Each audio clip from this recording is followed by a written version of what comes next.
Hello again, welcome to number 4 in this series of short videos on how we can grow our business and things we can do right now to make a huge amount of difference. So my name is Chris Murray. First thing I want to talk to you about today is ants. Jim Rohn said there's 3 parts of his ant philosophy. First one, ants spend the whole of winter getting ready for summer.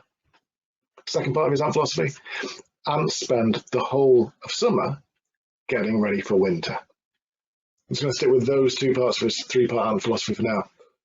If business has slowed up for you right now, if we have come to a point where it is winter within your industry, then what we need to be doing is preparing for summer. Trees don't grow all the way to the sun. Everything stops somewhere. The seasons come, the seasons go, tides come in, tides go out, recessions happen, boom times follow. This will come to an end, my friends. I know it's horrible at the moment, but there will be light at the end of this tunnel. Now then, using that ant philosophy, if ants spend all of winter preparing for summer, how can we get ready to prepare for summer?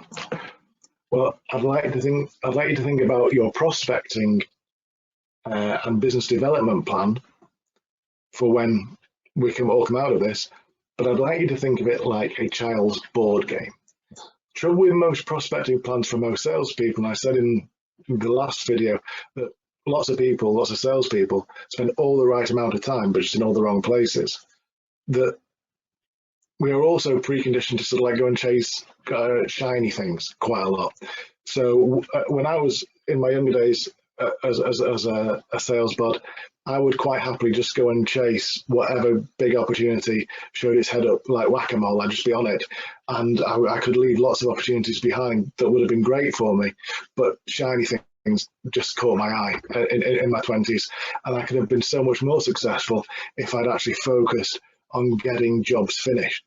Now, I want you to think of prospecting like a child's board game. If you're playing snakes and ladders, you wouldn't throw a dice, get along the first line of the board, and then go, "I've not won," and give up.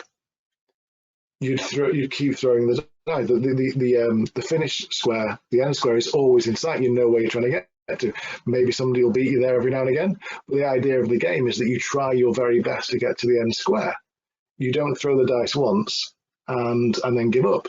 You also don't have a dice with just one number on. Throwing a 6 every time seems like a really good idea, but it's not great if you're in a cycle of going up a ladder, throwing a 6, coming down a snake, throwing a 6, going up a ladder, throwing a 6, coming down a snake. If that's all it's getting you, 6 isn't the best thing to get. Sometimes if you have to end on a specific number and you are 1 square away from finishing, throwing a 1 wins the game. The question is, and Perry Marshall in marketing calls it a Swiss Army penknife for marketing, is how many different opportunities, how many different tools can you pull out to help you get to the finish square? If your prospecting toolbox was a dice, is yours 6-sided? Do you have 6 choices for getting to the end square? If 6 doesn't work, do you have a 5? Do you have a 4? Do you have a 3? Do you have a 2? Do you have a 1? And if you work with the end in mind and work backwards, what stops you from succeeding more often than not? And what can we put in place to help us to get there? So, with regards to prospecting, here's something I want you to think about today. How do you introduce yourself to your prospects without scaring the horses? Don't send me the LinkedIn message or the email message that just jumps on me like a wounded zebra in the long grass. Introduce yourself properly so that we move forward. It's the first throw of the dice. What are you going to do? Secondly, what 6 steps are you going to have ready so that if the first tool in your Swiss Army marketing knife doesn't work, you can pull out the next one? And what regularly stops you from moving forward with prospective clients? Because if it's happening again and again and again, let's build something, let's create something, let's make something that gets it out of our way. Because the third part of Jim Rohn's ant philosophy is this: ants don't give up. If you put a stick in front of an ant, they don't go back to the anthill and go, "I got what I was sent out to get, but there's a stick," and everybody goes, "Oh, a stick, oh dear." What they say is, "Well, let's go and help you move the stick. Let's go around it, let's go over it, let's go under it." That's not the job. The job isn't the stick. The job is to go and get the leaf you were sent out to bring back.